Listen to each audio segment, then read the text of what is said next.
We're trying to figure out how to spend $500 billion quickly in a way that stimulates the economy as much as possible, and we're trying to do it without or with a minimum of waste, fraud, and abuse. All that is important, but there's a resolution on the floor honoring my alma mater for winning the National Men's Basketball Championship. I hope you understand the priority there. I do welcome everyone to the committee's second hearing on oversight related to the American Recovery and Reconstruction Act. These hearings are titled Follow the Money, after the character in the movie and in the book All the President's Men, the deep throat character who told Bernstein and Woodward to trace the money back to find out where the corruption began. Now we're at the front end trying to figure out where the money is going to go. And we hope we will not end up with anything as sordid as that was, but perhaps by starting this effort and knowing at the outset the care that must be taken, we can avoid it. Our hearing in March featured inspectors general describing their efforts to establish the oversight mechanisms called for in the Act. And now we'll hear from Mr. Devaney, chairman of the new Recovery, Accountability, and Transparency Board. He has before him the daunting task of sitting at the top of the Recovery Act oversight pyramid. He has to marshal the capabilities of the inspectors general devoted to the Recovery Act oversight, coordinate their deployment across multiple agencies, cooperate with opposite numbers in cities and states, share all the lessons learned, and run a data management operation trying to turn a massive amount of information into answers to the questions we all have. Are we improving the economy? How many people have we put to work, or how many jobs have we saved? He was not able to testify in March at our first hearing, but he said that he would appear as soon as possible, and he's proven good to that word. We welcome him today. We also welcome General Gene Dodaro, head of the Government Accountability Office, GAO. His job description is very similar to Mr. Devaney's, except that his jurisdiction covers all of federal government. Mr. Dodaro will bring us up to date on the progress our science agencies have made in using their Recovery Act appropriations. GAO has also issued the first of its reports examining state and local use of Recovery Act funds. It mentions the loss of funding and staff at state and local oversight organizations at the same time that we are asking for the state and local governments to play a significant role in monitoring Recovery Act projects. That should concern us, as it will directly affect our ability to build a system that can follow a Recovery Act dollar as it leaves our Treasury and then goes, to use one example, to the Department of Transportation, from there to the Department of Transportation in North Carolina, and eventually becomes asphalt paving a part of the Raleigh Beltline, Interstate 440. It seems like a simple task, but Dr. Bass and Mr. Gillespie before explained that there remain a number of issues, and Mr. Devaney will have to deal with those issues. Dr. Ellig will also raise some questions about the methods of reporting performance as Recovery Act initiatives advance. Traditionally, oversight has been an after-the-fact focus when someone has done wrong, and by the time we get here, the money's already gone, and there's nothing much we can do about it except scold the people who were responsible, perhaps providing a deterrent for others to make the same mistakes. But with the Recovery Act, we are trying to set out a new approach, giving the people, all the American people, the opportunity to look at the raw data, or as raw as possible, and bring to bear their own experience,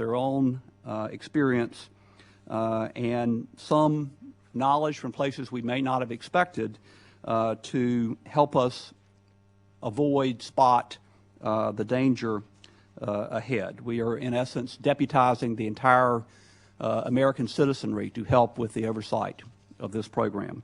A whole industry has grown up around the release of National Weather Service data, benefiting other important sectors of the economy like agriculture and utilities.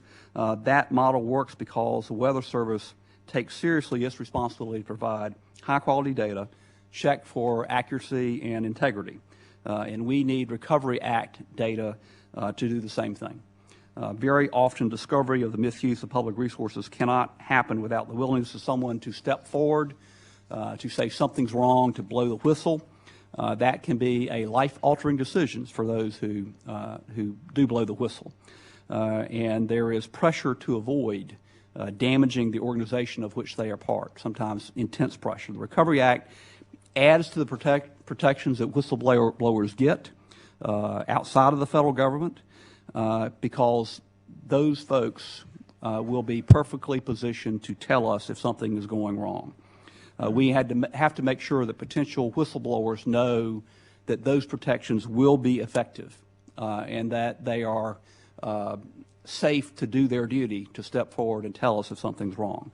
Ms. Bryan has long experience with those issues and will help us with that. I have a special welcome for one of our witnesses today, Dr. Clarence Newsome, the president of Shaw University in Raleigh. Dr. Newsome has told me for some time of his concern that for smaller institutions like his, for them it is not easy to find out about opportunities in the Recovery Act. And I've heard the same thing from elected officials in small towns in my district telling me the same thing, trying to figure out a way to get access to some of the funds for worthy projects in their own communities. Funds in the Recovery Act are supposed to be distributed based upon competition so that all the best ideas should be in the running, but as we try to speed those funds into the economy, I think we're all concerned that there is a fair chance that, that less competitive projects don't win out by default because they have access to better information. Every August, Washington goes into a slumber known as the August recess. Dr. Brown and Ms. Dowkemper and I will not sleep through August. We will be home in our districts talking to people there. It's our chance to find out how Congress is doing, how we are doing, and with these hearings, we want to make sure that we can answer questions about the Recovery Act. Again, we're trying to spend $500 billion or so. The total amount of recovery is closer to $800 billion, but about more than 60% of it is spending as opposed to tax cuts. And we're trying to spend it quickly and at the same time spend it efficiently without waste or abuse, which is no small task. And with that, I now recognize Dr. Brown, the ranking Republican on the committee. Thank you, Mr. Chairman. Let me welcome our witnesses here today. I think I shook hands with the two in the first panel. I apologize for not having shook hands with the other witnesses, but welcome. We're glad to have you. This is the second hearing that this committee has held on this very important topic, the Stimulus Act oversight. While it's no secret that my colleagues on this side of the dais and I voted against the stimulus bill, this committee does have an obligation to make sure that if taxpayers' money is going to be spent, that it be done appropriately. As I said at the previous hearing, identifying waste, fraud, and abuse is a nonpartisan endeavor. In addition to providing oversight of stimulus funding, it is also important for Congress to accurately assess the effectiveness of the Act by using metrics to track success and evaluate outcomes. Without this, Congress is simply spending money based on evaluations just as random as how it determined the ultimate funding level for the Act. Like the TARP bailout, funding levels seem to have been chosen arbitrarily, as if drawn from a hat. Presumably, the anticipated results were as well. The President advertised 3.5 million jobs as a result of this Act, yet I'm not sure how many folks will be able to explain where that number came from or how it will be ultimately verified. Perhaps it came from the same hat the funding level was pulled from. The National Bureau of Economic Research the group of economists tasked with determining the start and end of economic downturns, announced that December 2007 was the start of the current recession. Their research also indicated that economic downturns have usually lasted between 6 and 16 months since the Great Depression. Taking into consideration that most of the stimulus spending won't occur until after 2010, and that the CBO determined that the stimulus bill will actually decrease gross domestic product in the out years by crowding out private investment. And one has to wonder what we're doing for this, what we're doing this for. Our children and grandchildren, who ultimately are going to pay for this, deserve an answer. The stimulus bill put taxpayers on the line for $3.27 trillion when you add debt servicing and the account for program extensions. Under the Obama budget, the national debt will double in 5 years and triple in 10. That's outrageous. Add to that the revelation that the federal government has already run out of money halfway through this fiscal year, and we have a recipe for disaster. Whether or not you agree with the underlying act, we still have to make sure that the government is capable of spending this money appropriately, with as little waste, fraud, and abuse as is possible, and in a manner that directly benefits our country.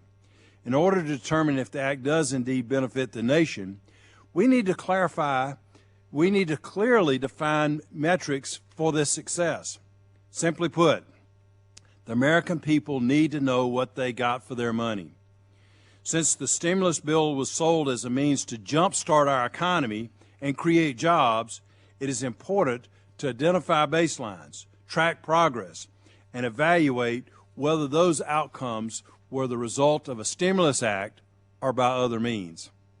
On today's second panel, we'll hear from outside groups who can contribute greatly to ensuring that the funds are spent appropriately in a transparent and accountable manner. With agencies, Inspector Generals, OMB, GAO, and the RAT Board, and Congress overwhelmed by the size of the spending, everyday citizens and outside groups will prove to be critical in ferreting out waste, fraud, and abuse. They can also help evaluate not only the effectiveness of the spending, but also whether the administration has followed through on its ambitious promise of transparency and accountability. In addition to the witnesses appearing before us, I would also like to include in the written record a letter from the Americans for Tax Reform. Their letter clearly highlights the fallacy of government wealth creation, concerns with employment metrics, and also some of the challenges associated with transparency and accountability. Thank you, Mr. Chairman. I look forward to the witnesses' testimony and yield back the rest of my time. Thank you, Dr. Brown. If you could attach that letter to your testimony, it can be part of the record. Thank you, sir. I appreciate it. And without objection, we will take opening statements submitted by other members to include in the record. It is so ordered. It is now my pleasure to introduce our first panel of witnesses, although I've largely introduced them already in my opening statement. Mr. Earl Devaney is the chairman of the Recovery, Accountability, and Transparency Board established by H.R. 1 and is formerly the Inspector General of the Department of the Interior. Mr. Gene Dodaro is the Acting Comptroller General of the United States Government Accountability Office, the GAO. As our witnesses should know, you have 5 minutes for your spoken testimony. Written testimony will be included in the record for the hearing. When you have completed your spoken testimony, we will begin with questions, and we will alternate with each member having 5 minutes to question the panel. It's the practice of this committee or the subcommittee to receive testimony under oath. Do either of you have any objections to taking an oath? The record can reflect that neither did. You also have the right to be represented by counsel. Do either of you have counsel here? And the witnesses both responded, no. We ask you these questions to put you at ease for your testimony. If you would now please stand and raise your right hand. Do you swear to tell the truth and nothing but the truth? The record should reflect that both witnesses did take the oath. We will now start with Mr. Devaney. Mr. Devaney, you may begin. Mr. Chairman, Ranking Member Braun, and members of the subcommittee, I want to thank you for the opportunity to appear before you today to discuss the efforts and progress of the Recovery Board. My testimony today will address the current status and mission of the Board, and after I make my opening remarks, I'll be glad to answer any questions. Mr. Chairman, the members of the Board and I view the Board as having a dual mission. First, the Board is responsible for establishing and maintaining a website, the purpose of which is not only to foster historic levels of transparency of recovery funds, but to do so in a user-friendly way. Second, the Board will coordinate and conduct oversight of recovery funds to help minimize fraud, waste, or mismanagement. I'm pleased to tell you that the Board continues to advance its mission of accountability and has recently taken several important steps to achieve its goal of an unprecedented level of transparency for recovery funds. With respect to the accountability mission, the Board has formed a Recovery Funds Working Group. Unlike the Board, which is by law composed of 10 specific IGs and a chairperson, the working group was created to foster participation and input from all 28 IGs that oversee agencies receiving recovery funds. The working group is co-chaired by the Department of Transportation's IG and a former IG who's on the Board staff. The working group has already identified a number of projects, such as creating a recovery audit work plan, suggesting ways to improve the single audit process, and identifying high-risk programs in the agencies. Beyond the federal government IG community, the Board is interacting with many others involved in the oversight of recovery funds. As part of its initial outreach, the Board's procurement compliance staff is meeting with senior procurement executives from each agency receiving funds. The Board staff has also developed a procurement checklist to assist federal agencies charged with spending recovery funds. It is our hope that this type of agency outreach can help prevent fraud, waste, and mismanagement of recovery funds before it happens. The Board is also reaching out to assist states with their new Recovery Act responsibilities. This week, for example, I'm hosting a visit from the new Recovery IG of California, a state that will be receiving more than $45 billion in Recovery Act funds. I will be introducing her to the IGs who are overseeing monies headed for California, the Board staff, and the recovery teams at OMB and GAO. I hope to host similar meetings with oversight officials from other states and cities in the future. Last week I spoke, as I have several times before, at a meeting of high-level state officials who convened in Washington to discuss recovery fund implementation issues. In addition, on May 20th, I'll be speaking to a gathering of state IGs in Orlando. On each of these occasions, I deliver the message that the Board is here to assist them with their oversight, and they should feel free to tell us about any help that they may need. In order to better focus and utilize its resources, the Board has formed two committees, one dedicated to the Board's accountability mandate and the other to the Board's continuing development of recovery.gov. Each committee is currently composed of 3 board members. These committees meet in addition to the regular board meetings and then report back to the entire Board on the status of these critical initiatives, as well as giving recommendations for moving forward. The Board's Accountability Committee, for instance, will discuss strategies for not only receiving reports of fraud, waste, and mismanagement and referring them to the appropriate IG, but also analyzing and developing reports in light of available open source data. These reports will make the Board's referrals more value-added for the IGs and will also contribute to risk-based predictions about potential fraud. On the IT side, the Board's Recovery.gov committee is working to provide strategic direction on an entire range of IT efforts that are before the Board. Mr. Chairman, it's important to remember that the creation of the website is an evolving process with multiple phases. It's not a single event. Now that the first phase of getting Recovery.gov is up and running has ended, we are moving quickly to implement the second phase of development. The Board is beginning to manage the website's design and content. OMB will still retain responsibility for the reporting guidance and the verification of the data. And GSA will continue to host the website and will work with the Board to collect and store the data.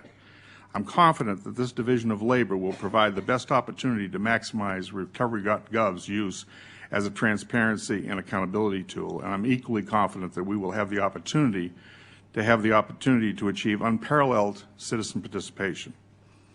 On the subject of citizen participation, we also hope to employ the creative and innovative ideas the public may have for the future of Recovery.gov. The Board just this past week hosted an electric town hall with NAPA and OMB designed to engage the public, recipients, and IT professionals, and our local, state, and local and tribal partners. While my impression was that we would get a high level of participation, the overwhelming response to our electric town hall surpassed even my wildest expectations. At the end of this event, the site had received well over 4.2 million hits. Over 1,800 citizens had taken the time to register online, and we feel we have close to 550 solid ideas. NAPA is now in the process of assembling and analyzing these ideas, which will then allow us to move quickly to a competitive process for vendor selections. Mr. Chairman, I think I've run out of time, so why don't I just stop there, because I think the questions are going to be more informative. Thank you, Mr. Devaney. You were just barely over time. Mr. Dodaro, you're recognized for 5 minutes.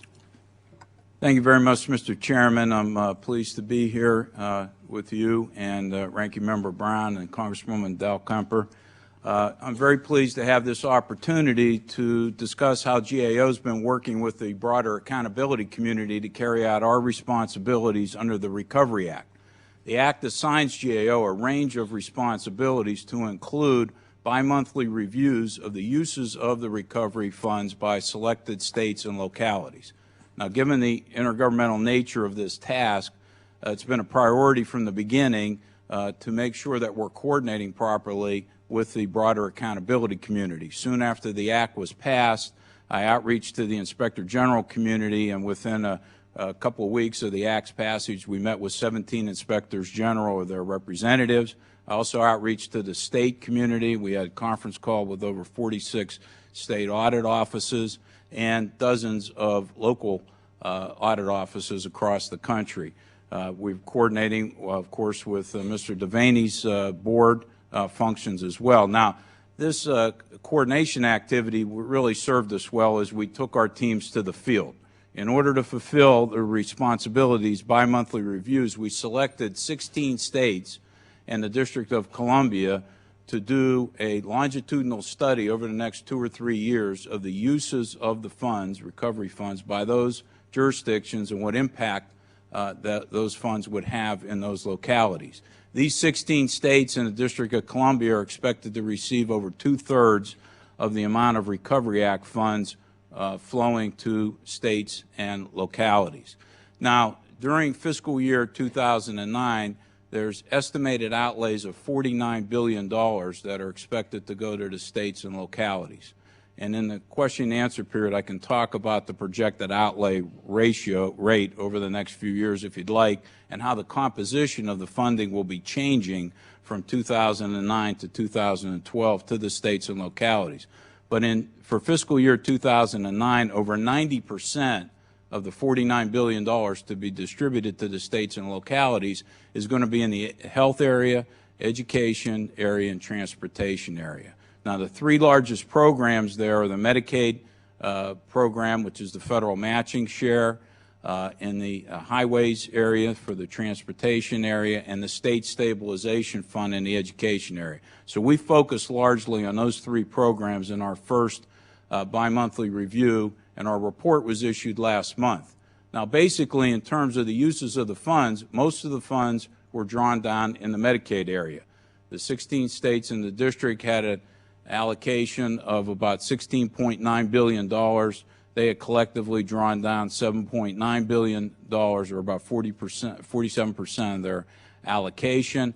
In the highways area, about $15.5 billion had been allocated to the 17 jurisdictions. About $3.3 billion had been obligated, and by obligated, that means the Federal Department of Transportation and the State Department of Transportation had agreed on projects. So there were about 950 projects, but most of them were in the competitive bid stage during the April and May timeframe and were not yet awarded, so that there was not a significant amount of Recovery Act funds yet distributed in the transportation area. In the state stabilization fund area, about over $20 billion was allocated to these states, but before they can spend the money, they have to submit an application to the Department of Education, who reviews it and then gives them the ability to spend the money. Of the 16 states, at the time our report was issued, only 2 states, California and Illinois, had received approval from the departments. Now, we made a series of recommendations to strengthen the accountability features at the state level. A big concern was that the states were under fiscal constraints, and they had cut back some of their accountability and oversight mechanisms, both in the management area and audit area. And we suggested that OMB clarify whether or not Recovery Act funds can be used to strengthen the state and local accountability mechanisms. And this is very important. And also we made a recommendation to more effectively use the single audit process, which is a standard accountability tool, to make sure that it can be more effective in providing adequate oversight over the Recovery Act funds earlier in 2009, before the vast majority of funds are spent in 2010, 2011. We also suggested OMB provide greater guidance on methodologies to be used to report the number of jobs created and the number of jobs preserved. Now, with regard to the R&D funding in the agencies that we reported to you on within this committee's jurisdiction in March, of the almost $22 billion in R&D funding as of last week, basically $342 million of that had been obligated, largely in the Department of Energy and the Office of Science, for funding some renovations at the national laboratories. And so, but I'd be happy in the question and answer session to talk more about our recommendations in this area and any other questions that you would like to pose to me. Thank you very much.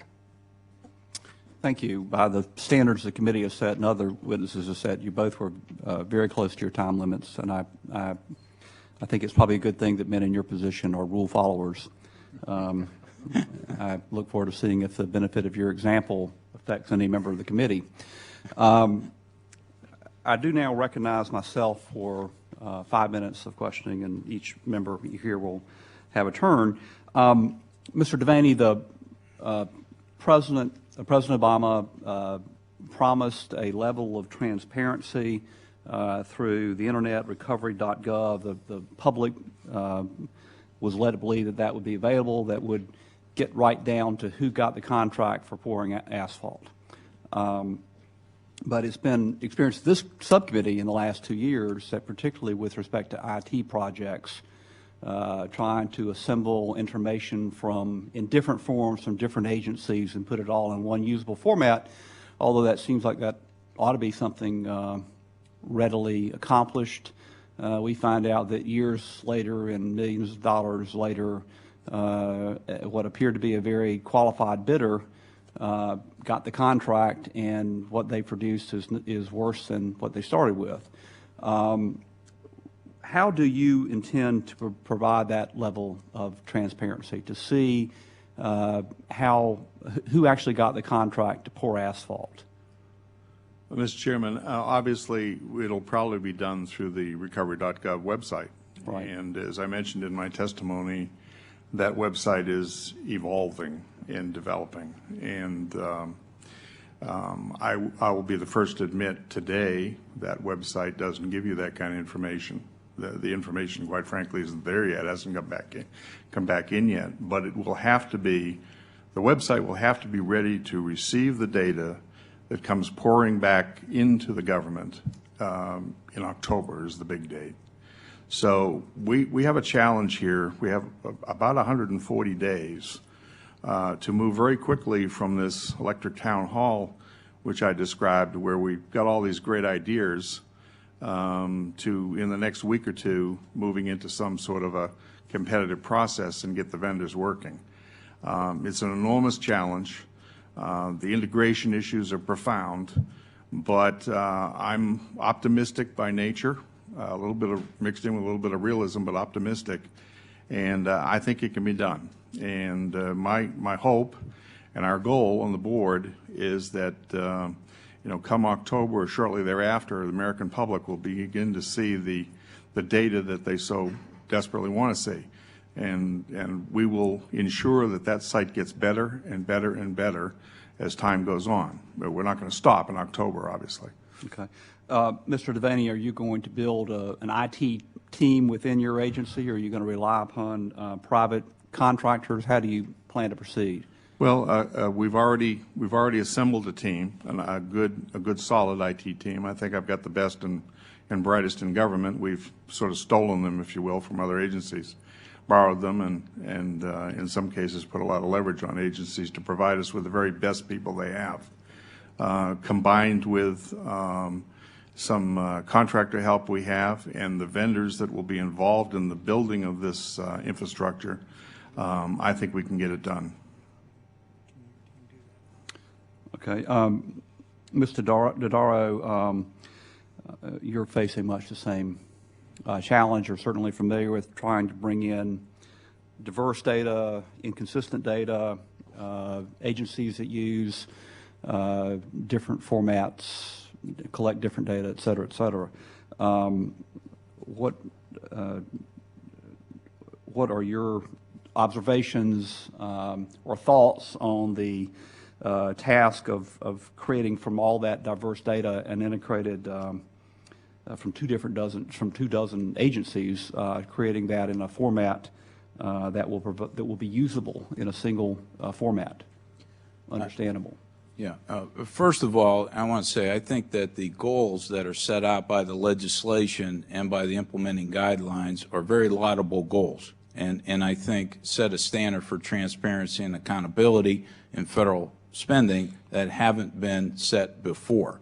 That being said, there will be definitely implementation challenges associated with making sure the data is complete, it's accurate, it's timely, and it's in an understandable format. And so those things can be achieved with a lot of effort, but it will be a challenge and a stretch goal, if you will, for the agencies in order to be able to achieve that. One of my earlier responsibilities was to help orchestrate the first ever financial audit of the federal government's financial statements. And believe it or not, prior to 1997, there was never a financial audit done of any federal department and agency, let alone the consolidated statements of the U.S. government. And that was a monumental achievement, but it took time and effort. It can be done, and I think the commitment's there, but we'll have to wait to see how implementation unfolds. Following the example set by the witnesses, my time has expired. Dr. Brown is recognized for 5 minutes. Thank you, Mr. Chairman. I have a question for both of you gentlemen. Current OMB guidance only requires that money be tracked 2 layers down. For example, a state and city would have to report data, but not the contractor or subcontractor.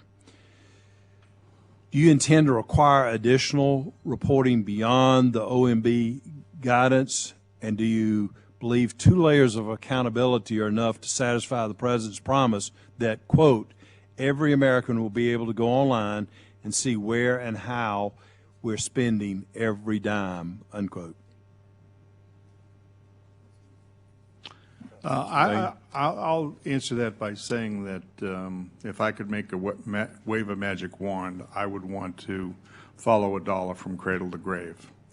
As I said earlier, the division of labor here, and as it should be, is that OMB is responsible for providing the guidance as to what needs to be reported. They're also going to be responsible for scrubbing the data, which is, my fellow witness mentioned, is going to be an enormous challenge to make sure that that data is accurate.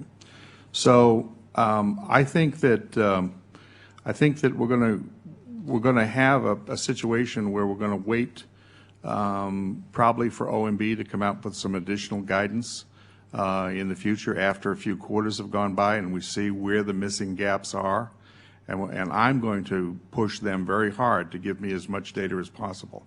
Do you intend to carry it all the way down to the ultimate consumer? I'd like as the chairman was talking to. I'd like to do that. So 2 layers is not enough. I'd like to get it down to where we can see where it went at the end of the day. That's from an accountability standpoint. Mr. Yeah. Dodaro.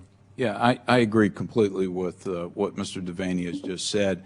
You know, my understanding is that based upon input that have been received by GAO, state and local officials and others, that OMB is reevaluating the guidance that they have. I know this issue came up when I testified on this subject before the Senate, and the expectation is and the hope is that more complete reporting will be included in the next set of expanded guidance. I mean, it definitely needs to be on the manager's screen to make sure there's adequate accountability. And if you have that, and the real challenge will be make sure it's in a cost-effective type of reporting approach, but you need more complete reporting. I agree with both of you, and I think this promise that the President's made is unfillable, and I don't think it's going to be, unfortunately. Mr. Devaney, the Americans for Tax Reform point out an interesting contradiction in their letter. President Obama recently claimed in his press conference marking his 100th day in office on April 29th that the Stimulus Act has already saved 150,000 jobs. Don't know where you got that figure. Maybe pulled out of the hat, like a lot of these figures are. They also point out that the Bureau of Labor Statistics show 1.3 million jobs lost since the President took office. Given that you're tasked with providing accountability with independence, how do you plan to verify the actual number of jobs created? Well, sir, we haven't really received any information about that on the website, to the Recovery Board. It hasn't come in to us. I'm assuming that those figures come from the Council of Economic Advisors, which has been working in the jobs area, and information, forthcoming information, hopefully soon, will be coming forward about how to count jobs. So we don't have it yet. I eagerly await it, and as soon as I get it, we'll put it up. Well, I appreciate that, and I hope that you will verify the numbers. I think very probably these numbers are just picked out of the clear blue sky and are not authenticated or authenticatable at this point. But anyway, let me carry on. In her testimony, Ms. Bryan describes Congress' decision not to provide meaningful protections for federal whistleblowers with respect to stimulus funding as, quote, simply absurd, unquote. Separate from the absence of such protections, what options are available to you as head of the RET board to assist in protecting federal whistleblowers? Sir, I've been pretty aggressive about protecting whistleblowers in my former position as Inspector General Interior. I don't intend to abandon that practice now. When the board hears from a whistleblower, we're going to make sure that the appropriate IG gets the information, and if there's any charge of retaliation, I'm going to be pretty aggressive about making sure that we try to put a stop to that. Thank you very much. I trust that you will and look forward to you doing so. Mr. Chairman, I'm out of my time. An even better example for all of us, Ms. Dow Kemper is recognized for 5 minutes. Thank you, and I thank you both for coming today and speaking in front of us. As a new member of Congress and someone who did vote for the Recovery Act, obviously I feel a lot of obligation to make sure that this money is spent in the way those of us who voted for it intended. So, Mr. Devaney, with that in mind, looking to the future, when you close down your office in 2013, what would you consider a success? Could you describe that to me, please? Well, that we've held fraud, waste, or mismanagement to an absolute minimum. That we've been able to prevent that from happening as opposed to merely detecting it after it happened. With respect to the website, my hope is that this website will serve as a prototype for how we provide transparency to the American people for years to come. I think if we do this right, we take our time, do it right, and that transparency becomes part of what we do every day, that folks in the future will look to this website as a model for how to build future models, to democratize the process. I mean, this is the very first time that I can recall that every dollar is being tagged by a specific title of recovery funds. And for an IG, that's very exciting because I get a better shot at making sure that none of it is wasted or fraud takes place. I've asked my staff, particularly back in my district, to try to track what they can within my district. Can you give me any suggestions on what I should be trying to do back in my district? You know, trying to make the transparency and the accountability there for the people in the 3rd District of Pennsylvania? Well, I'm hoping to give everybody in the 3rd District of Pennsylvania an opportunity in the not-too-distant future to be able, for instance, to go on that website and put in a zip code and see the expenditures in their neighborhood, or look at across the country. Can't do that now, but I'm very confident that in the coming months, in the short amount of months, we're going to be able to do that for you. Summertime, fall, end of the year? When do you have any thoughts on? I stay awake a little bit at night worrying about October 10th, which is when the data comes rushing into the government from the recipients, and so by then it has to work. Okay, thank you. Mr. Dodaro, GAO has also been conducting extensive work on the government's acquisition resources. What improvements need to be made to enhance an agency's ability to intervene and prevent misuse of funds at a time when speedily completing a grant or contract action is also being emphasized? Yeah, the acquisition area is one, as you mentioned, that we have tracked. A number of federal contracting activities on our high-risk list that we keep. And the acquisition workforce area in particular is important, that there be adequate numbers of people that are there in order to track some of the contracting activities. This has been a particular area we focus on at the Department of Defense, where they've doubled the amount of spending on contract services for over the past several years, but the acquisition workforce has grown less than 1%. So having adequate numbers of people are important. People have to be trained properly. There has to be adequate reporting and monitoring of those activities. Now, it's also important that the proper contracting vehicles be used, that there be competition and contracting whenever possible to ensure that the government has the best prices available for the services that they're trying to contract with. So those are some of the fundamental things that we think. In this area, I know for the Recovery Act that the Inspectors General have been focused on trying to provide some best practices, as we have up front, to try to deal with the contracting activities and following these best practices to minimize potential problems going forward. But it's an area to keep an eye on as the Recovery Act money gets distributed over the next few years. Okay, thank you very much. Thank you. We do have votes coming up shortly, but I'll recognize myself for a second round of questioning, and we should have time for all three of us to ask the second round, and the second panel will probably be after a series of votes. I now recognize myself for 5 minutes. Mr. Devaney, it may be true that not all of the accountability and transparency we would like to achieve with the Recovery Act is achievable right now, but the first step in achieving a government that is accountable and transparent is to elect people to office who want to be transparent and accountable, and to see those obstacles not as an excuse for being opaque and unaccountable, but as something to try to overcome and continue to try to overcome. And our experience in trying to provide as much transparency and accountability as possible now will improve our efforts later. It'll be a continuing effort to get more and more accountable, more and more transparent. Mr. Dodaro, in your testimony, you said the Department of Energy, I believe that Mr. Whitaker has a couple of graphics that are, I think it's being displayed here for you. Your testimony, you say the Department of Energy has obligated, I assume contracted, $342 million of the funds allocated for the Office of Science. In the appendix to your testimony, you provide a great deal of detail on the spending, but at the DOE Recovery Act website, it's very easy to find the 342 number in the total obligations, but high nigh impossible to find the level of detail that you have provided in the appendix.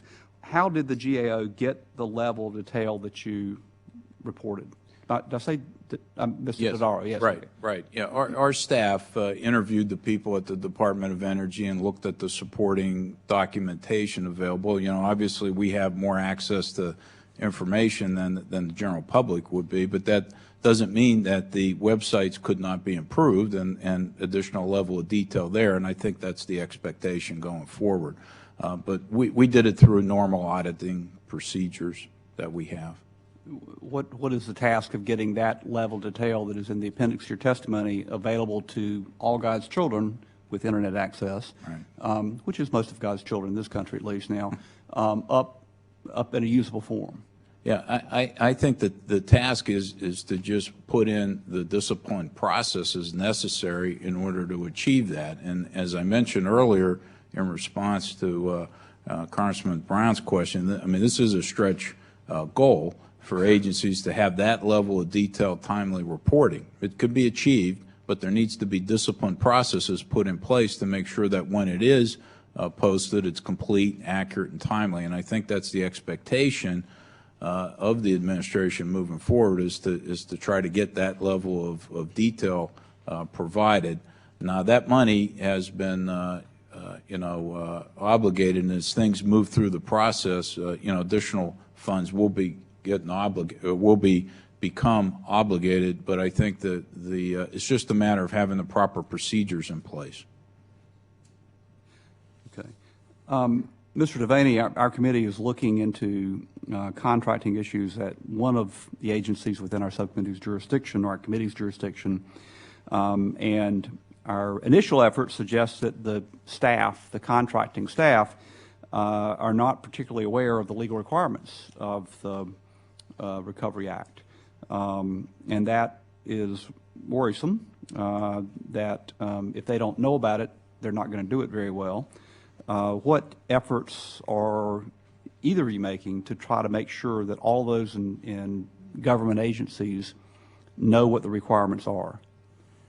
We have our compliance, procurement compliance staff out there talking to the chief procurement officers of each of the agencies. I'm not sure what agency you're referring to, but there's the visit, there's the opportunity I had to speak to the cabinet on a couple of occasions in talking about, the work that we were seeing initially was sloppy, that mistakes were being made. It's probably true that this goes on all the time, but the sunlight has never been shown on this work before. So I know the Vice President, for instance, challenged the secretaries to make sure that those kinds of guidance pieces that are coming out of OMB get down to the lowest level, which is not always the case in most big departments. And every time we have an opportunity to interact with those levels, we're trying to be helpful and informative to them as to what the rules really are. Yeah, Mr. Dodaro? Yeah, I would just say in response to your question about our activities here, our responsibilities under the Recovery Act are mostly to track the uses of the funds at the state and local level. So we've been deferring to the inspectors general to work with the federal departments and agencies. Now, what we will plan to do is coordinate with them. If we see some gaps or other areas that we can help out in, we will do that as part of our coordination and follow-up activities. Okay, my time has expired. Dr. Brown for 5 minutes. Thank you, Chairman. Just going along with what the Chairman was just asking, state and local governments and even the private sector are being overwhelmed with both funding and new transparency requirements. Does the Act allow states to use stimulus money to increase their ability to comply with transparency and accountability requirements? And do you have any recommendations of how the federal government can assist state and locals in meeting these requirements for both of you, please? I would say, in our first report, Congressman, last month, we recommended that OMB clarify this very point. Now, some of these programs are existing programs that allow for administrative expenses to be recouped, a certain percentage of them. There's indirect cost rate allocations that are in some of the programs. But there's a lot of confusion out there at the state and local level, and we recommended that OMB clarify this. And I think they have a number of options available to them in order to do this. Our understanding is they're looking at this very carefully and hope to clarify it soon. I think this is a very important issue because I do believe that a number of states have very legitimate concerns about their ability to implement adequate accountability, and this clarification is very important. Mr. Devaney. Same thing. I think OMB is about to clarify that issue and maybe bring a little help to the states.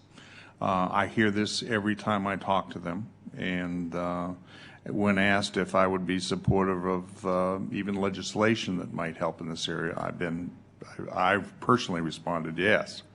So they need help. They're overwhelmed with this responsibility. As you know, the federal IGs get a considerable amount of money to perform oversight, and the states didn't get anything. So I'm empathetic to that situation. I want to help them to the best. I will do anything to help them and be very supportive of any effort to make sure that money gets down to them. Thank you. I appreciate that. I understand there is some legislation that's going to help mitigate this issue, but I think this act has tremendous unfunded mandates all the way down even to the local contractor that people just don't understand. In fact, a lot of states have looked at opting out of various parts of this act for that reason. Mr. Devaney, you noted in your testimony that you held an online dialogue to receive comments on how best to structure the recovery.gov website and how to best collect and analyze data. What, if any, notable consensus or theme emerged from this dialogue? Well, I'm still waiting for the official results from NAPA, which was our partner in this. But my understanding is there's a number of really good, solid ideas that emerged from this exercise. Some very notable people wrote to us and suggested things. As part of the process, people were able to engage in running dialogue and vote, and actually vote at the end of the day. So I haven't seen the tallies of the votes, but you know, we had been looking already, of course, at what's out there. But the people that I have doing that told me they were surprised by some of the ideas. We've got to consider them, but we've got to do it very quickly. When do you expect to announce on how you plan to incorporate any suggestions as a result of that dialogue? Well, I think we're going to move very quickly to, the dialogue is being shaped by NAPA to reflect the buckets of information we got. We're going to take a look at that. Then we're going to move very quickly to having some people in to show us things as opposed to just talking about them, and do that in a competitive way in a very short period of time. All right, very good. Do you expect that the information detailed on recovery.gov will be maintained and updated throughout the life of the stimulus awards and grants? Yes, absolutely. Do you believe that it would be appropriate, as Dr. Ellig has suggested, to include information on performance outcomes on the recovery.gov website? I think the whole issue of performance metrics is an issue that we haven't really addressed yet, and as you may know, there's an advisory panel that is supposed to be appointed by the President to provide the board with expert advice. I'm very much interested in having some performance people or a performance person on that panel, and have made that known. I want to very quickly get my hands around that as soon as I can find the time to get. Once the vendors are selected and that's being built, then I want to go back to the metrics and try to see what we can do in that area. I think it's very critical to have those performance metrics in place, and I thank you, sir. My time is up. Thank you, Dr. Brown. Ms. Dalkemper for 5 minutes.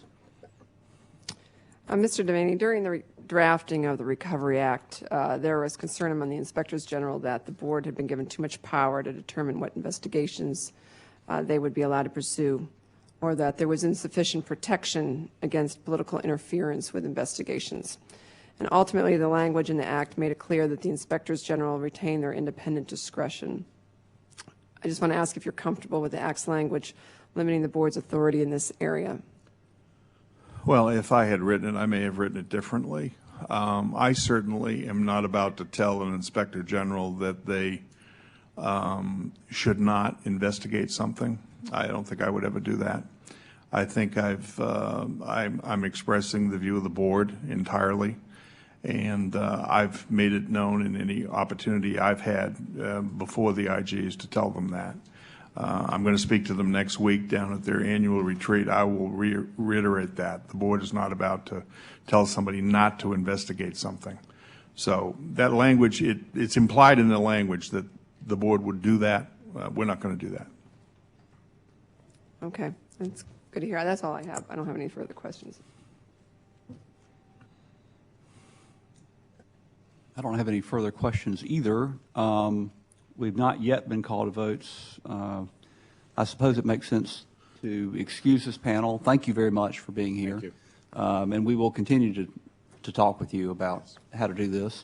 And perhaps we should begin the second panel, although we will probably not be able to complete all the testimony of the panel before we're called to votes.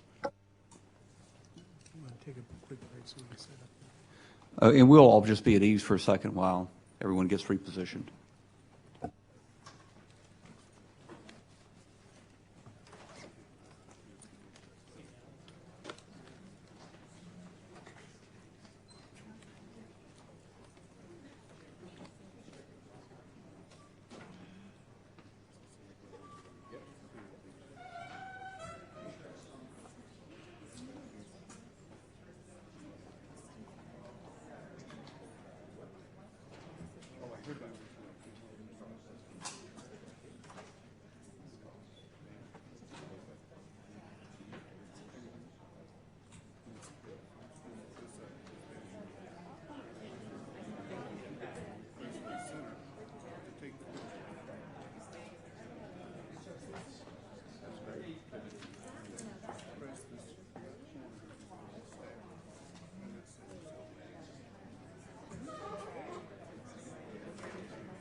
Hello again. I understand that Mr. Bilbray will be substituting for Dr. Brown for the second panel, and he will be here momentarily, but I will now introduce our second panel.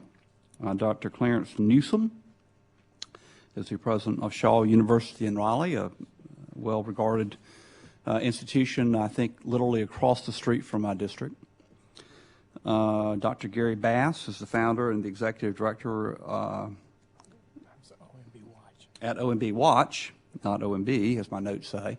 I do know the difference. OMB Watch has been very helpful to me, to my staff, to the subcommittee in the last 2 years.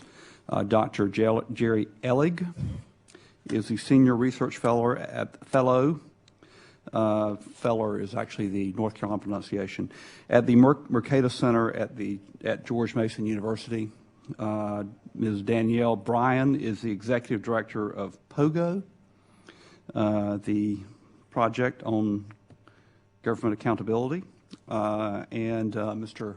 Eric Gillespie is the senior vice president of products, technology, and innovation, and the chief information officer of Onvia Incorporated, which has created the private stimulus watch website, recovery.org.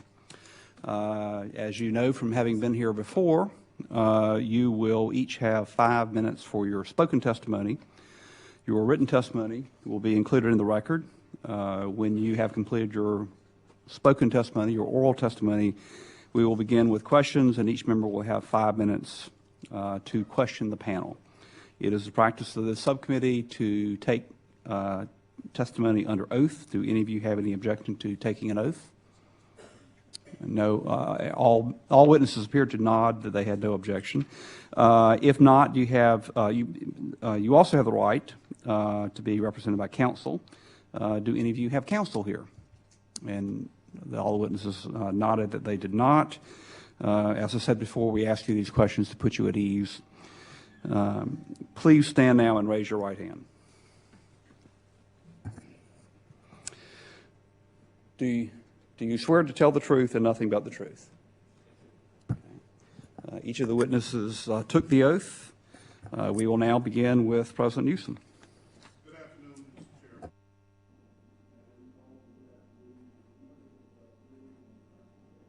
Dr. Newsome, I think you need to turn your microphone on. Okay, I'll start again then. Good afternoon, Chairman Miller and members of the Subcommittee on Science and Technology. I thank you for hosting this hearing to learn about how historically black colleges and universities, HBCUs as we call them, predominantly black institutions, PBIs, and other intended beneficiaries of the Recovery and Reinvestment Act funds are faring in accessing those dollars. I am delighted to be here as the president of Shaw University, a United Negro College Fund UNCF institution, and I'm delighted to be here as a member of the Board of Directors of the National Association for Equal Opportunity in Higher Education, NAFIO. Shaw is the first, we claim, of the HBCUs to have been founded in the South. 2 colleges, 1 school, and 10 departments employ 120 faculty members to serve approximately 2,800 students by providing a variety of academic offerings that are geared toward today's employment market. With the initial phases of the work of Congress completed on the Recovery Act, the legislation states that the goals of the Recovery Act include, and I quote, to provide investments needed to increase economic efficiency by spurring technological advances in science and health, unquote. The HBCU community, particularly through NAFIO, has at all times suggested that one critical measure of success in achieving this goal is the extent to which HBCUs and other under-resourced institutions are able to access recovery funds to make improvements to their infrastructures and enhance and expand research capabilities. With this in mind, I would like to share with you some of the challenges that Shaw University has experienced in seeking to access Recovery Act funds. And while I refer to specific instances at Shaw, I can assure you that other institutions around the nation, like Shaw, have had similar experiences in trying to access these funds. One of the largest challenges facing Shaw or any private institution in North Carolina is the lack of a mechanism for independent institutions to receive funds through the Recovery Act.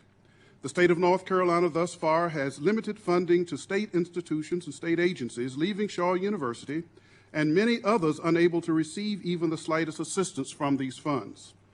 Moreover, it is not clear at this point whether private and independent colleges will be able to participate in any meaningful way in the stimulus funding that has been made available to the state. In reaching out to federal institutions in order to seek assistance from Recovery Act funding, Shaw has continuously been met with uncertainty on the part of the agencies as to a process or procedure to direct these monies to private institutions. In addition, many agencies impose time constraints that make those funds all but inaccessible to such institutions. One instance of this is the requirement that funds be spent within too narrow of a time frame after receiving them, or even after applying for them. For many private institutions of higher learning, it is nearly impossible to get the 3 estimates on each portion of the job as required by federal law, sign the contracts and schedule construction or other work before the time limit has expired. All of these challenges are made more difficult by the fact that many of the institutions seeking these funds are not planning to use them to begin a new program, but to take a heretofore isolated program and expand it to improve infrastructure and vastly improve academic programs by institutionalizing them so they can be studied more extensively and more inclusively than the current arrangement allows. I want to share with you one example along that line, Mr. Chairman, at this point, in order to stay within my time frame. We have a wonderful program going on in Berkeley County, North Carolina, with an experiment producing biodiesel fuel by way of growing canola seed oil. I want to just flash a picture up here right quick and show you how we are doing. This is the canola plant that is mostly grown in Canada. We are paying farmers in Berkeley County to grow this plant. We're using the oil to produce biodiesel fuel. We're even putting fuel in the Berkeley County buses. There is the machine that we're using. There's a bus. We are able to expand this program. We will be able to expand this program significantly with the help of some of these Recovery Act funds if they are not only made available to the NSF, but made available to us by way of a process that allows those funds to reach us. I have some recommendations that I would like to share perhaps upon the time that we come upon the question and answer session. But at this point in time, I would say thank you very much for giving me an opportunity to come and share with you. Thank you, Dr. Newsome. I should say that part of the history of Shaw University is that Shaw University was where the Student Nonviolent Coordinating Committee was founded in 1960 by, among others, our colleague John Lewis, shortly after the Greensboro sit-ins that were led by students at A&T, North Carolina A&T. Dr. Bass. Thank you, Mr. Chairman, Mr. Bilbray. After hearing the witnesses so far today, I think from an OMB Watch perspective, I think it's safe to say that a remarkable job has been done so far in the 2.5 months since the law has been signed into action. But it's not all we want, and I think that's what we're hearing today. Transparency is a high priority, but it is not the end game. Transparency is simply a tool to get us to the accountability that we've been talking about today. In that context, I want to summarize the written testimony by raising 5 challenges we have. The first challenge is who reports. If we don't get the subrecipient reporting, if we don't get down to the lowest level or the smallest denominator, we will not achieve true accountability. Second question is related to the testimony we just heard. How is the money to be obtained and allocated? We have grants.gov, we have FedBizOps.gov, we have state websites, but it is not clear how groups can actually apply and get that money.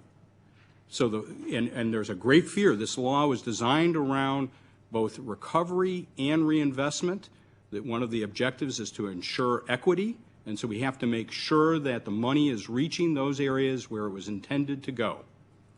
The third question is what's going to be reported. We've heard a fair amount about how data is going to come in. I want to talk about 3 kinds of data. A lot of emphasis has been put on the jobs data, which we need not only greater definition of jobs, as was mentioned by the previous panel, but I think we need related information, including what are the wages being paid, what kinds of benefits, what are the demographics of the people getting the job. Beyond the jobs comes performance data. I think all of us would be greatly interested in knowing precisely whether or not we are actually achieving the objectives of what the Recovery Act really is. This model, this new model that we're talking about on recovery, presents a whole new opportunity, not just simply to find out who is getting how much money, but we can now start talking about is the money been used properly? And we can talk about that in terms of performance. The third kind of data that we need is going to be the request for proposals and the actual contracts that were used. Now, OMB has put out guidance saying they're going to have summaries of contracts from the federal government, but as we all know, the bulk of the money right now is the formula money going out to the states. There is nothing that's going to require clarity about ensuring competitive award systems or that those contracts are going to be disclosed in any way for the public to see. So who reports? How's the money allocated? What's being reported? The fourth one is where is it going to be reported? We need to have a centralized system where all of the subrecipients and recipients report. Not only do we need a centralized system, but we're going to have make sure it's apples to apples in comparison. That means we're going to have the right kind of language for standardizing the content as well as the mechanical, the machine-readable format of this. We're going to have something that makes it accessible to everyone. There are many models for this. There is something extensible markup language is one example. There's a variant on XML called XBRL. We can go into all kinds of technical language. But the point is we need these standards if we are going to be able to compare from state to state or even within states or within program areas. And that leads me to the final challenge and the question, and that is, how will the public get access to any of this? And it seems to me it is more than just an issue of what kind of website recovery.gov is going to be, or what colors, or what search, or what zip code you can put in. It seems to me that we have got to create the structure that has not only people access, but machine-to-machine readable access. If we do this right, if we do it right, the data that comes into the centralized reporting should be available not only to states, to Congress, to agencies, but to all of us on this panel and beyond this panel in terms of the public. We can do the value added as well as the government can do. So we have to create a new kind of democratic system with newer technologies to achieve meaningful public access. Let me just conclude by saying that the frame on Recovery Act right now is about waste, fraud, and abuse. And we need to have that frame. That is essential. There's a lot of money going out the door. The hope and the opportunity of all of this debate, if we get this right, if we get it right now and we build the longer term beyond Recovery Act to talk about all federal spending down the road, is to create a new kind of dialogue, a new kind of opportunity for sharing information to improve the quality of programs that the government is funding. Instead of always the gotcha politics, we should be starting to talk about how we can make communities better and really do what the Act called for, which is reinvesting in our country. Thank you. Thank you, Dr. Bass. Dr. Ellig. Well, thank you. Thank you, Chairman Miller, Mr. Bilbray. I'm delighted to be here this afternoon. I want to thank you for the invitation. My name is Jerry Ellig. I'm a Senior Research Fellow at the Merctus Center at George Mason University. And the reason I've responded so quickly to the invitation to testify here is because for more than a decade, I've been involved with colleagues at the Merctus Center in various projects to try to encourage the development, the adoption, and the use of performance measurement and performance information by the federal government. Our biggest project just today, in fact, we released the results of our 10th annual performance report scorecard, which examines the quality of the performance reports that federal agencies produce under the Government Performance and Results Act. We've been doing this for 10 years. I can tell you we've seen a lot of improvement in the quality of reports that are produced, a lot of improvement in the quality of the performance information that agencies are producing. We've seen some evidence in some other research that agencies that produce better performance reports under GPRA are also more likely to have more managers say they actually have and use performance information in their programs. Our third goal, though, was to try to encourage folks in Congress to make use of performance information for oversight and for appropriations, and quite frankly, we've seen less evidence of that in past Congresses. And for that reason, we're delighted that this subcommittee is taking an interest in Recovery Act accountability, because we think this is a great opportunity to match up performance information with spending information. I'd like to make 3 points this afternoon. First off, the Obama administration, in its guidance to agencies, has said that agencies' Government Performance and Results Act measures and goals should be used to account for the results of Recovery Act spending. I think this is a great idea, and you're not going to get the word but followed by a contradictory statement from me on that either. I sincerely believe it's a great idea. If I had written the guidance, I would have said the same thing. I have a couple of suggestions that would, I think, make this even more effective. One would be to agencies in some way, either by OMB guidance or prodding from their oversight committees, ought to be urged to report performance information along with the spending information so that the public, the media, other folks can juxtapose the two and find out what they're getting in exchange for the spending.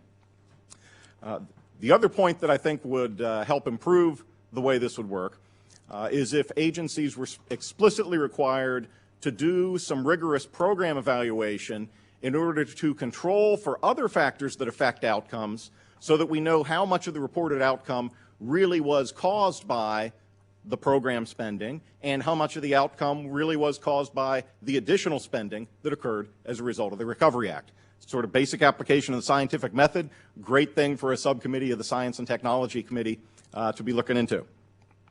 Again, if the administration doesn't require agencies to do that, it would be great to have congressional oversight committees asking for the same type of information from agencies and making it public. Second point, Although I think it's a great idea for agencies to use their GIPRA goals and measures to account for Recovery Act results, some of the goals and measures still need to be improved. I mentioned earlier that we released our 10th annual performance report scorecard this morning. We compared the results in that scorecard with Recovery Act appropriations in Division A of the Recovery Act. We found that only about 14% of the appropriations are going to agencies that got very good scores on our performance report scorecard, and about a third of the appropriations are going to agencies that got below satisfactory scores. So this suggests that there's still a lot of room to improve the GIPRA measures and the GIPRA goals before we've fulfilled the promise of full transparency and accountability for the Recovery Act spending. Finally, just a word on measuring the other thing that people are interested in out of the Recovery Act, in addition to the program outcomes, which is creation of jobs and the employment effects. Just want to emphasize that in order to understand the Recovery Act's effects on employment, what we need is macroeconomic analysis that takes into account the effect of the spending as well as the effect of the borrowing, and that the numbers that are reported in a database as jobs created or preserved by the Recovery Act are only giving us part of the picture, which is the number of people hired or that weren't fired because of the Recovery Act spending. We need to net that against the employment effects of the borrowing in order to figure out the actual effect of the Recovery Act on employment. So to figure that out, keep your eye on the macroeconomic analysis rather than the numbers reported in the database. And with that, I'll stop. Thank you, Dr. Ellig. Ms. Bryan, was Pogo the cartoon character who said, "We have met the enemy and he is us"? Absolutely. That's not a mistake. Okay. That's our acronym. Ms. Bryan is recognized for 5 minutes. Thank you very much, Chairman and Mr. Belbray, for inviting me to speak today. I am not only speaking on behalf of the Project on Government Oversight, but we're also, as an organization, a member of the Coalition for an Accountable Recovery, as is OMB Watch. And so I'm just ascribing to those recommendations that Dr. Bass made in terms of the transparency for contracts. That's something terribly important to us as well. And I'm going to be limiting my testimony to focusing on improving resources for auditors, investigators, and whistleblowers. I view the level of protection against waste and fraud and abuse in the Recovery Act with mixed feelings. On the one hand, certain provisions provide a terrific opportunity to finally crack open the opaque world of government contracting so we could see this as a changed world for the future and not just limited to the Recovery Act. On the other hand, some of the essential protections are insufficient and others are simply non-existent. Due to those weaknesses, the velocity and magnitude of the Recovery Act spending makes me very anxious. One weakness that could be improved to stem losses is the significant lack, as we heard Mr. Devaney speaking specifically to, of funding for state and local auditors and investigators. For every dollar IGs investigate, for example, in audits, there's an average return of more than $9, according to a recent GAO study. Chairman Towns has introduced recently legislation that we believe is an essential step in trying to help provide adequate oversight of spending of these funds for those underfunded state and local auditors. Whistleblowers will also be essential to minimizing losses. According to a study last year by the Association of Certified Fraud Examiners, nearly half of the initial detection of occupational fraud, 46%, came from whistleblower tips rather than from internal auditors. It was an extraordinary study, I thought. For that reason, I am distressed to testify that one of the most significant weaknesses of the Recovery Act is in Section 1553, the section protecting whistleblowers. While it provides meaningful protections for state, local, and contractor whistleblowers, federal employees are yet again left out in the cold. This is simply absurd. Without solid protection, it is far less likely that a federal employee with knowledge of wrongdoing will come forward. The good news is there's now a lot of activity to report to repair that damage, and I can report that yesterday I was a member of a 4-hour meeting at the White House discussing the need for federal protections for federal whistleblowers, and there's discussion in both the House and Senate and having hearings soon. So maybe this fundamental deficiency in the Recovery Act could be resolved soon with standalone legislation, and I certainly hope so. For those whistleblowers who are already protected by the Recovery Act, though, I want to focus on what needs to happen for the process to work effectively. First, potential whistleblowers need to know what their protections are and where to go with their disclosures. An individual in their hometown who comes across misconduct is unlikely to know, to which website to turn. They may not even know which federal agency has awarded the original contract. In light of this, clear language should be on recovery.gov, on state and local websites, and on the websites of each of the Inspector General, what whistleblower protections there are or are not, and how to report waste, fraud, and abuse. IGs especially need to make a concerted effort to encourage people to come to them with their disclosures. Some IG offices are already doing a good job of this. However, POGO just released in March our analysis of the federal IG system and their accountability for how they do their work. And we found that many IGs are simply not effective at working with whistleblowers. In fact, I was just speaking with the Council of IGs about 2 weeks ago, where a few IGs argued quite forcefully that they do not see it as appropriate for their offices to proactively reach out to whistleblowers. To make 1553 work effectively, it is imperative for IGs to make a concerted effort and sometimes change their culture to encourage people to come to them with their disclosures. Although the Council of IGs has recently announced a cross-cutting review of their hotline system, the results from that review may come too late. And so I believe it's essential that interim steps be taken closer to immediate than anything else to implement more effective systems than those that are in place now. The next problem is also on the IG side, handling the volume of intake responsibly. Currently, recovery.gov simply has a page that says, "Tell us your story." That's it.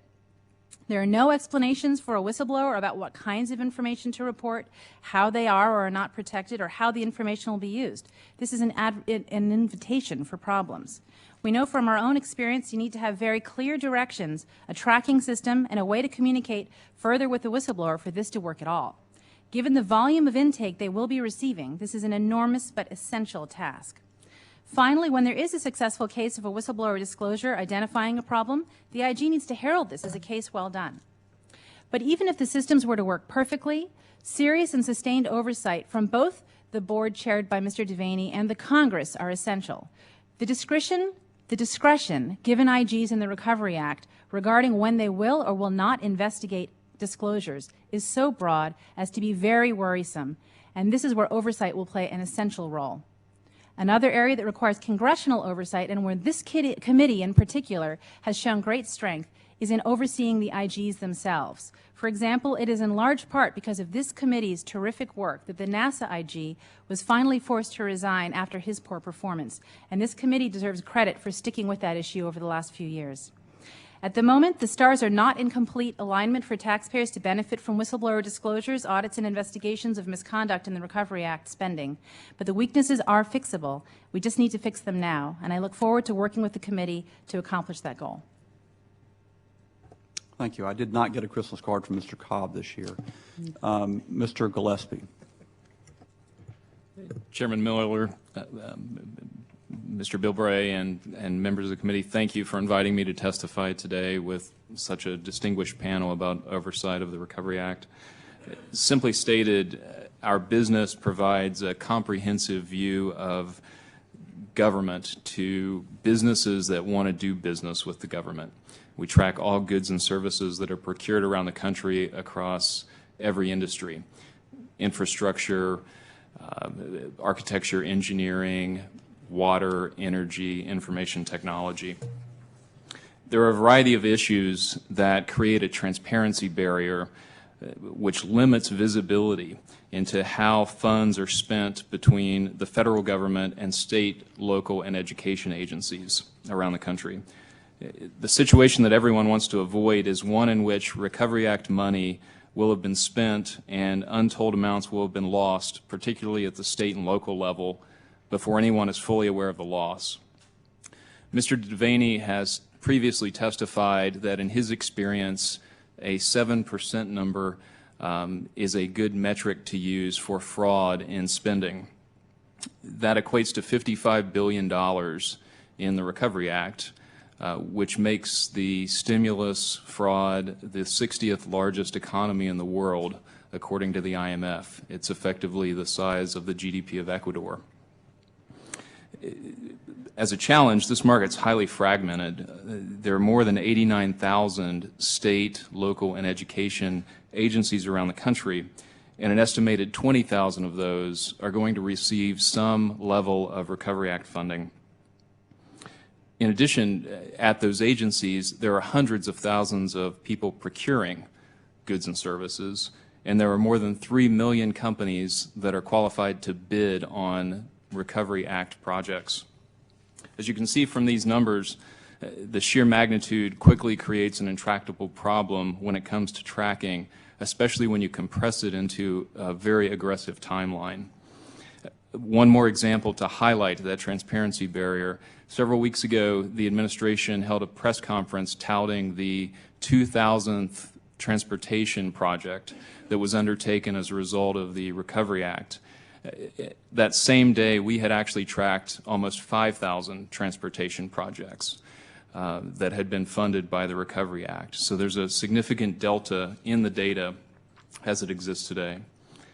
We set up our website, recovery.org, to primarily provide timely information to businesses in the marketplace, the businesses that create jobs with recovery funding. But an interesting user group has emerged at recovery.org. We're seeing the government come and use recovery.org. At the federal level, federal agencies are registering to get a comprehensive view of how the states are using the dollars. States are registering to see how counties and cities are using the dollars, and cities are registering to see how the other cities are using the dollars to make sure they're getting their fair share. It took us about 2 weeks to develop and launch the site, and it has a fairly simplistic interface which allows a user to select a state, a county, or a city and see the projects in that geographic area. Search engines, user interfaces, infrastructure are all things that are key to a successful product like recovery.gov, but the primary reason why we were able to launch recovery.org in such a short period of time, in 2 weeks, was the underlying standardized taxonomy and the data that we have. Without the data that sits underneath it, none of the technology would have made it possible. Representatives from OMB have previously testified that recovery.gov receives hundreds of millions of hits, even reaching 3,000 hits per second at one point, and by any measure, even those of online commercial enterprises, it's been wildly successful. The incredible volumes of traffic are, I think, emblematic of the intense public interest in engaging with their government via technology. And in my opinion, it's not unreasonable to think recovery.gov could have live searchable data in 30 to 45 days so that those hundreds of millions of visitors and hits don't go to waste. And they will if the data is not available soon. I've made a series of recommendations in my written testimony that I believe will help recovery.gov. And without getting into deep technical details, Dr. Bass touched on this. Suffice it to say that in order to maximize use and adoption, the data has to be available in formats that have low barriers to use. There are many excellent, free, non-proprietary formats and standards that can be leveraged, including the ones that Dr. Bass mentioned. With that, I'll conclude by saying that while this may presently feel like an impossible task, there's an enormous opportunity to use Recovery Act tracking to usher in a new era of transparency, accountability, and performance, and it'll set the stage for generations to come in terms of engaging in civic discourse with their government. Recovery.gov can be the flagship for government transparency and accountability.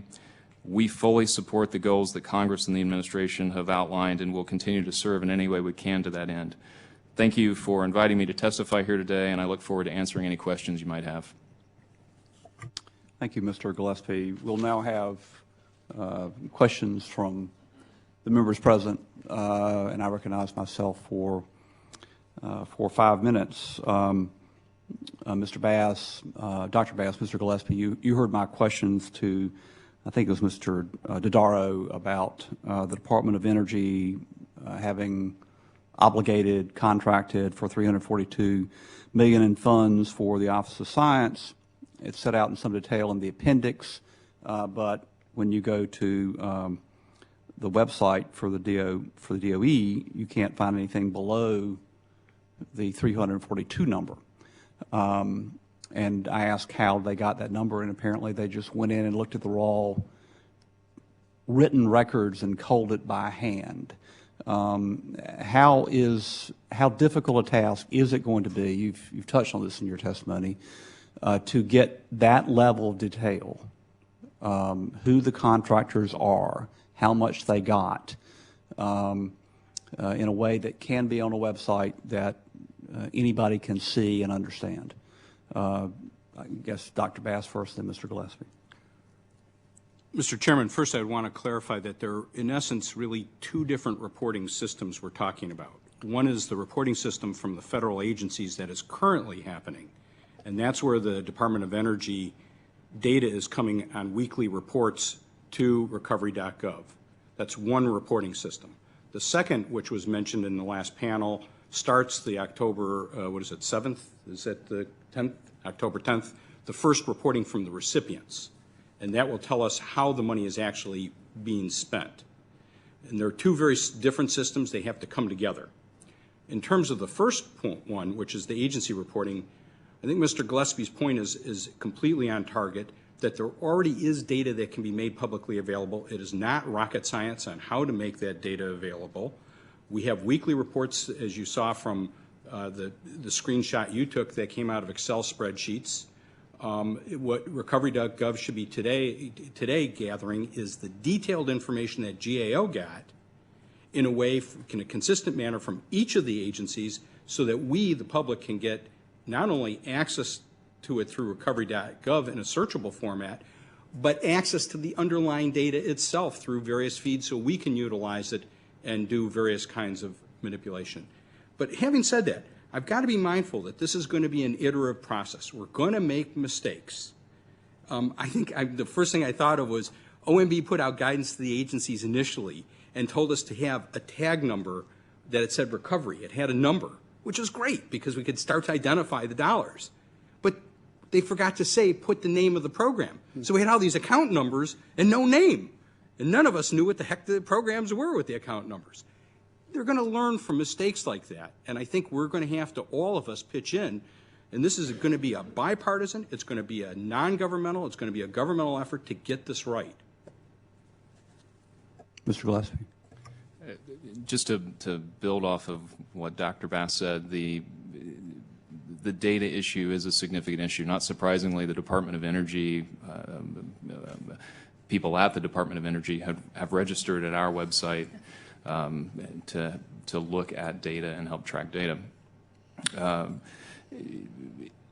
It is a large problem, and it gets larger as you get deeper into state and local. And it is a very different animal at the state and local procurement level than it is at the federal level, and gets many orders of magnitude greater as you get down lower. That's correct. Mr. Gillespie's business has created, for a different reason, for a different motive, a technology that does much of what we want to try to do for purposes of accountability and oversight. Ms. Bryan, how helpful to potential whistleblowers would it be to have that kind of access to information so they could connect dots before blowing the whistle? Well, it's fantastic because essentially a whistleblower can be a person who walks down the street to see whether the bridge is being built, and if nothing's going on, that they need to be able to figure that out. So information is the central keystone to being a whistleblower, and so they need to have access to that information. I will yield back my last 17 seconds. Mr. Bilbray. Yes, thank you, Mr. Chairman. Mr. Chairman, as ranking member on the Procurement Subcommittee of Government Oversight, I'm running back and forth between hearings, but it's appropriate. In fact, Mrs. Bryan, one of the things that really has kind of shown up that one of the blatant problems we've run into in Afghanistan was not the for-profit contracts, but for the nonprofit contracts, and people claiming to have planted an orchard and then showing the picture of somebody else's orchard right, and given the wrong GPS locations. But I want to get back to the ability to account on some of this thing. And I would open this up to any of the panelists who wants to talk about this, but one of the things that's going to be asked a lot about the success of this program is to is to calculate how many jobs were created by this investment. How do we not only assess it, but document the creation of job under this program? I can't speak to that. I think there are several steps. The first is that we have to have a better definition of what a job is, so we're all talking apples to apples here. That's one step. I think the second is if we do have subrecipient reporting, Congressman, we will have the real opportunity to get information from the horse's mouth, if you will. This is an opportunity in this model of Recovery Act to have the recipients who actually touch the dollars to report on literally what kind of jobs they have either saved or created, and instead of it being filtered one level up and up and up and up, we have a chance to have it reported directly so we all can see it. If it is done in the right manner, we can tie that data to the originating contract so we can see how that all fits with one another. This isn't, as I say, in some respects this is a huge task, but we could break it up into smaller parts and think about the dollars that are really being dealt with here. We heard from the first panel that the bulk of the dollars going out the door are really the health care dollars, the Medicaid dollars. So we could narrow the focus to some very specific areas like transportation and other areas to try and tackle this.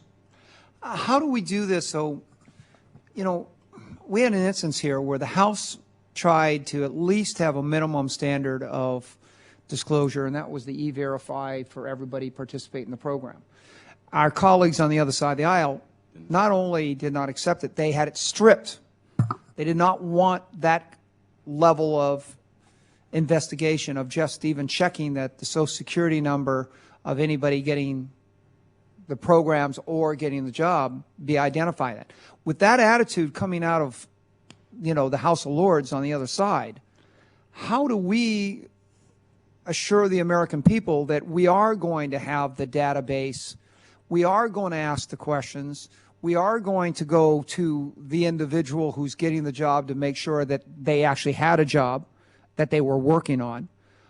How do we do that, especially under this environment that we started off with this thing where you actually had sort of a basic program that was 99.6% successful taken out of the review process from the get-go? Can we get that back in? Can we, you know, can we kind of go back and try to recapture that mistake? Well, go ahead. Well, Congressman, my response is going to be just perhaps a little off from your question, so I'm going to pass on real quickly, but I want you to know in the HBCU world and colleges and universities like ours, we would feel ourselves privileged to be in a position to be measured and to be... If you could get it participate. If we could have access. Mm-hmm. There's another A that has to be added to this, assess, accountability. The first one is access. We would count it an honor to be in a position to respond to a question like that because we were receiving funds and being asked to demonstrate that we were using those funds in the way intended.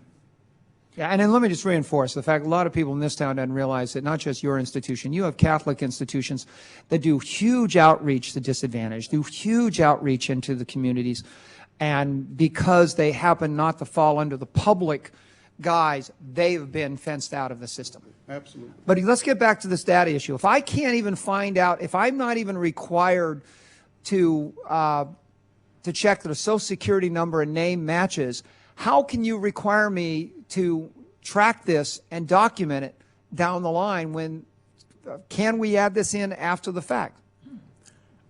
It's a very difficult data problem, Congressman. It has taken us 10 years to figure out how to do that. We do it every day, but it is an intractable problem. There will be close to $100 billion spent by the October 10th date that Mr. Devaney spoke of on the previous panel that will be out the door. And unless that level of transparency or that level of tracking is put in place soon, those funds will be gone, and it will be a forensic audit that's required to understand it as opposed to being prognostic or preventative. Yes, as with other kinds of performance information, you're going to have random audits and other types of procedures to make sure that it's actually, to verify that the information that's being reported is actually accurate. I think an additional factor is the deterrent effect of congressional oversight, and I think having hearings like this on a continuing basis, so people would be afraid not to be reporting, would be a helpful way to keep people honest and reporting as much as possible. Well, thank you, Mr. Chairman. To be, and not that I'll be provocative, but the fact is I think there was a strong consensus on both sides of the aisle here that the E-Verify and starting off with who was being employed was an essential part of our credibility, and it's too bad that there are powers that be, and I have a feeling on both sides of the aisle over in the Senate, that specifically did not want that kind of accountability, and I think there's going to be a question asked again and again, why in the world would you not want to check the minimum if you're going to promise to check everything else down the line? I think that's a real challenge that we have. And it didn't start in the House. We ended up having to settle for a deal that came from the Senate. But I still question, why were the people over there so hell-bent not to have that accountability? Thank you. Could I just chime in on Dr. that Bass. last point? I think, Congressman, given what we have today, I think we have to assess the situation as it is. And what I think is important to understand is that OMB has the authority to request certain types of information, notwithstanding the specific statutory issue you were referring to. OMB could be collecting information around what kinds of jobs are being created, what are the wages being paid, what are the benefits that people are getting, where are people who are getting employed, where are they coming from? These are the kinds of equity questions that many of us want to have answered, and I think OMB can collect that. But if you do not know who it is who got the job, you can't audit it. That's the key. I'm just saying you can have the authority to get this far that I've just described. Dr. I now recognize myself for another 5 minutes. Dr. Newsome, your testimony has hit upon one of the great frustrations for me in the 6 years and 4 months that I've been in Congress and representing the district that I represent, that includes both, for instance, Greensboro, County of Guilford, and Castle County in Yanceyville. The disparity in the personnel and the resources to apply for funding programs to identify and apply for is enormous, and it results in an inequity in the funds that actually flow. You've identified it as a problem for HPCUs, specifically in getting research funding, that Shaw is at a competitive disadvantage in that way from compared to, say, Duke. How can we get at that? How can we provide a more equitable way of providing grant funding, and one that does not give such an advantage to larger units that have the personnel and the resources to identify and apply for funding? Thank you, Mr. Chairman. You're quite right in suggesting that other minority institutions share the same kind of challenge as Shaw University, and that basically is a kind of economy of scale issue. I would suggest that one way to begin is by having representatives from these institutions participate in some very strategic conversations and discussions with state personnel in particular, because this is where we're having our log jams, our confusion, our bottlenecks and the like, and together work out some ways and means to free these funds up to flow to these institutions. At the state level, access is made possible primarily by way of a website, and the website is constantly being bombarded with all kinds of requests. In other words, it's overused. It's hard to get through. It's hard to get responses. We need to come together and have the people who are to benefit from these funds work hand in hand with those who are charged and who have a mandate to make those funds available, to come up with a very satisfactory resolution and solution. Develop the policies, develop the procedures, and then hold each other mutually accountable. Because accountability comes to light at that point as well. The states are charged to make funds available. We want to make sure those funds get where they should go. The recipients ought to participate in the development of processes, procedures, and policies to ensure that that happens. Okay. Thank you. Thank you. Mr. Gillespie? I'm sorry, I'm calling upon you as you're reading a note. Maybe your note includes the answer to the question. I said earlier that your website, you developed your website for reasons that were not the same as the reasons that we're trying to develop recovery.gov as an instrument of accountability and transparency as a management tool for government, but to help people who want to contract with the federal government. But its effect is the same, is similar, and you have already run the traps, many of the traps that that recovery.gov presumably will have to run. Has anyone from Mr. Devaney's staff talked to you about how your website works, what problems you've encountered, how you've overcome the obstacles, et cetera? I received the first contact from Mr. Devaney's office this week and expect to meet with them at the end of this week. Okay.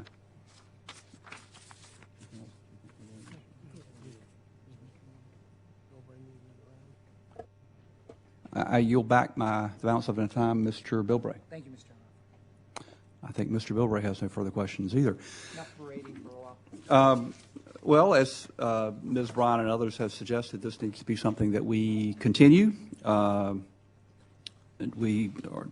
I've heard the phrase, bless his heart, he means well, it usually is not a compliment. But the first step in providing accountability, as I said before, and transparency is that you need to want to provide accountability and transparency. And we have now embarked upon that. And we may have obstacles. We may not successfully deliver as much accountability as we had hoped. But this will not be the last time we spend government funds. The obstacles that we encounter and overcome will be overcome for the future.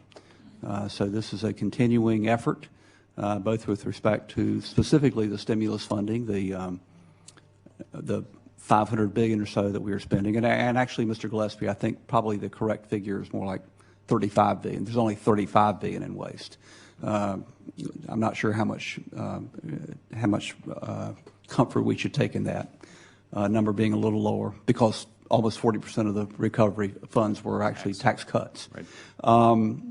But this is something we need to continue. We will continue to hold hearings, and we hope we will not have to have hearings where we call miscreants to account, where our beginning admonishments that witnesses are entitled to counsel and are under oath will actually be pertinent to the testimony we will get.